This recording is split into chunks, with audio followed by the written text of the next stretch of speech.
통합을 이루어내도록 한번 최선을 다해 보겠습니다. 화이팅!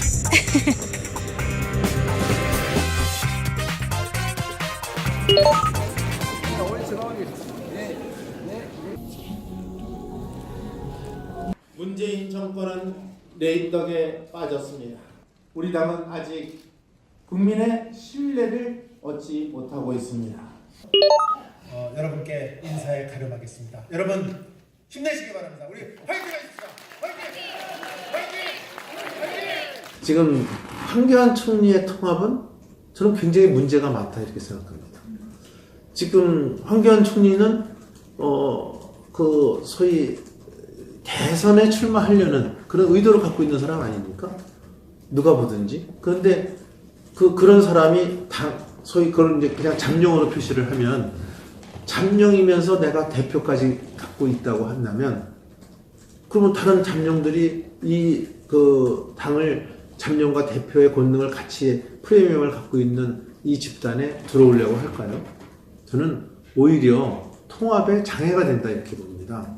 전당대회의 당대표는 총선 승리를 가져올 수 있는 당대표래야지 대권 주자들의 경선장이 되면 안 된다는 것입니다. 그래서 실제로 예전에도 문재인 전 대통령이 당대표가 됐을 때 안철수 또 손학규 잠룡들은 결국 탈당을 한 사례가 있습니다.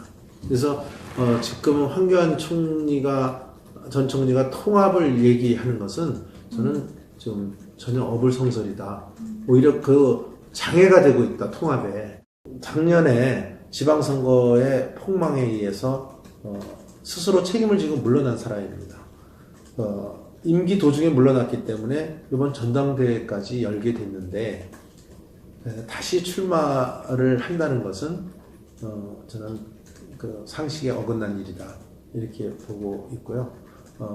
재신임을 묻기 위해서 나온다고 하는데 자기가 물러났으면 그것으로 끝나는 것이지 그것을 재신임을 묻겠다.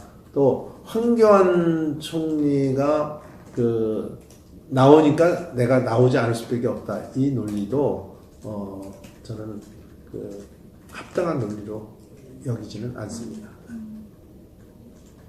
스스로 이 당을 구하기 위해서 나온다고 얘기를 하면 이해가 가지만 오히려 누가 나오니까 내가 그 사람 되지 않기 위해서 나왔다 하면은 예전에 박근혜 대통령 토론회 때 이정희라는 후보가 떨어뜨리기 위해서 나왔다 얘기하는 거랑 비슷한 게 아닌가 이런 어떤 연상이 된다 이렇게 생각합니다.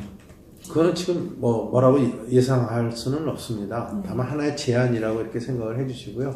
홍준표 대표도 그렇고 또 김영준 비대위원장도 그렇고 원외 출신이 하다 보니까 우리 원내와의 어떤 소통과 교류, 결속력을 가져오는데 많은 문제가 있다는 것을 지금 의원들이 느끼고 있습니다. 특히 올해는 문재인 정부와 맞닥뜨려서 싸워야 될 일이 굉장히 많을 것으로 예상이 되는데 원외가 온다는 것이 좀 문제가 있지 않나 하는 인식 때문에 우리 원내에서 그래도 당대표를 이번에 만들어야 되지 않겠느냐. 글쎄요, 본인은 최선을 다하고 있다고 저는 보고 있습니다.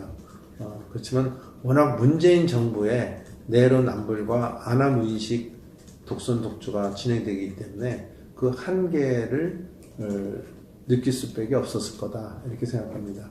하지만 조금 더 시민들이 봤을 때는 조금 더 결기 어린 강한 야당의 투쟁력을 원하고 있기 때문에 보다 조금 강도 높은 투쟁의 모습을 보여줄 필요가 있다 이렇게 생각합니다. 단식이라는 표현은 잘못된 거죠. 농성으로 표현했으면 지금 같은 비난은 그래도 없었지 않았을까. 우리가 릴레이 농성한다는 것 자체도 의미가 있는 거거든요. 근데 거기에 단식이라고 하니까 5시간 반 단식이라는 것에 대해서 비판이 날라올 수밖에 없는 것이다. 그래서 역시 그걸 보면서 장명을 잘해야 되겠다 하는 생각도 느낍니다. 저는 김경수 지사의 문제는 저는 여론 조작에 관여됐다고 한다면 그건 사필 규정이다 이렇게 봅니다. 근데 여기서 한 발 더 나가서 과연 문재인 그 당시의 대통령 후보도 이 여론 조작의 음모를 알고 있었는지 이거를 문재인 대통령이 확인해야 됩니다. 그러니까 분명하게 국민 앞에 밝혀야 됩니다. 그래서 이것이 만약에 그 대통령 후보도 여론 조작의 음모를 알고 있었다면 이거는 정권 차원의 문제까지도 비화될 수 있는 문제이기 때문에 이러한 문제에 대해서 문재인 대통령이 분명한 본인의 입장을 밝혀야 된다 이렇게 생각하고 있습니다.